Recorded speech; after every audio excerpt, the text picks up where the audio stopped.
And so I guess as a coach now, because now I want to focus more as a coach now, since you've helped a lot of people, gain muscle, lose muscle, nutritional aspects of it. Like what are your successes? What are your successful actions that you do as a coach to help people with, their situations or issues that they have with metabolism, but also nutrition aspect as well?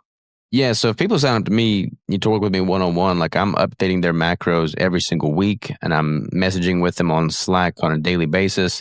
Because so much of it's psychological too. I mean, you could have the perfect macros, you could have the optimal training plan, but like if you're not in the right headspace, you're not going to have the staying power to actually see the results. So, just being there for them in whatever form they need me to be. So they're obviously from a nutritional standpoint, but I mean, I become really good friends with all my clients. Like I've got a client that's worked with me for years, and I mean, he comes down and we get a lift in together and grill some steaks because we just are good friends. Like I develop a deeper relationship with these people because truly reaching the goal and maintaining that health and continually getting better year after year is much more than just macro manipulation and doing some bicep curls. So Yeah. really figuring out where they're at, where they're wanting to go, what the hurdles have been for them in the past, and really just setting them up for long-term success is the key. Yeah.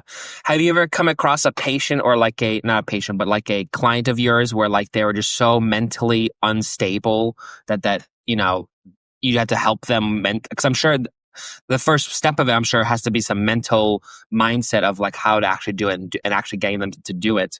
Like, what do you do with those guys that you have that come to you like with that? Yeah, man, it's interesting. Like I'm a nutrition and training coach, but I kind of double as like a therapist for some people because like Yeah. they'll come to me with like issues with their spouse or their kids or like their living situation or just things that I wouldn't really expect taking them on as a client, but I want them to see results with it all. So like it all needs to be addressed.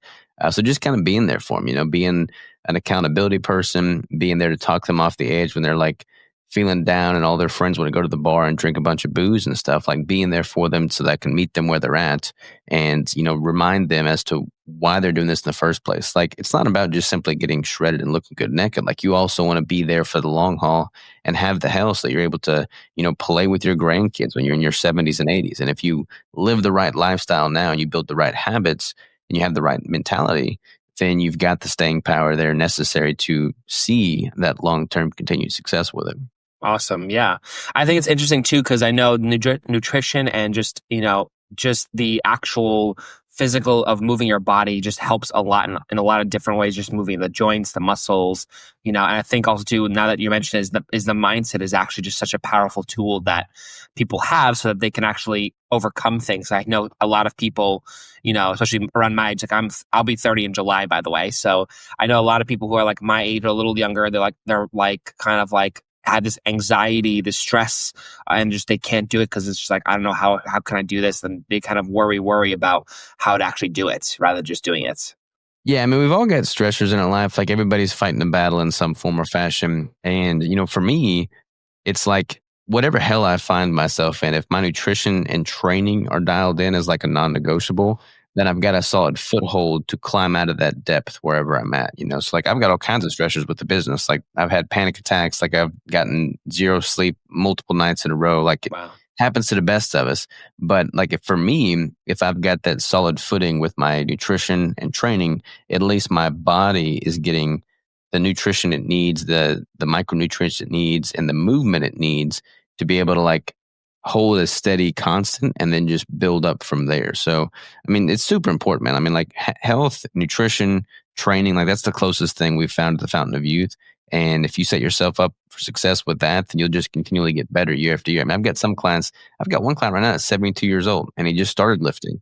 Like most people are over the hill at that point and have no desire to pick up a new trade, but like he's getting stronger every single month and he's got more vitality in his life now. Like you can't put a price on that. And if you're younger, building those habits and building that foundation early on and just never stepping away from it, I mean, you're not going to have to make up for all that lost time and ground that people that get into it later would be. So wherever you're at, starting now and just continuing that is key. I mean, the saying goes, best time to plant a tree was, 20 years ago. Second best time is today. Same is true with nutrition and movement. Right. I know too, for people who are listening, a lot of us are CEOs and founders of companies. Like we run our own company. We do a lot of different things, but I think a lot of people too is, I'm sure you've come across this with clients, is that time is most also an aspect of like, when do I actually do this with you? When do I actually have time to do this? Like I don't have a lot of time.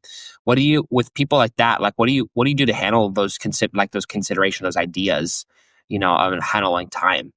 Yeah, I mean, you got to prioritize things, like for me, I'm very efficient with my training. Like I typically work out for an hour, 4, 5, 6 days a week.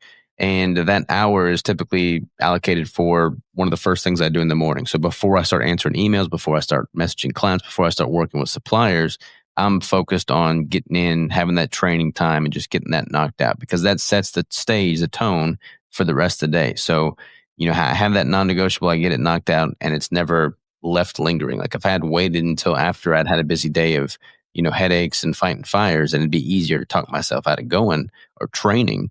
But if you just make that a non-negotiable and you knock it out early, then one less thing to do. And from a nutritional standpoint, you can save so much time by, prepping your food in advance, batch cooking, and just having that decision fatigue removed from your life. Like people that are constantly going out to restaurants or going out to eat or ordering takeout or, flip flopping from one meal to the next. Like there's more time and money spent on that than just batch cooking or cooking in advance and having everything prepped and ready to go.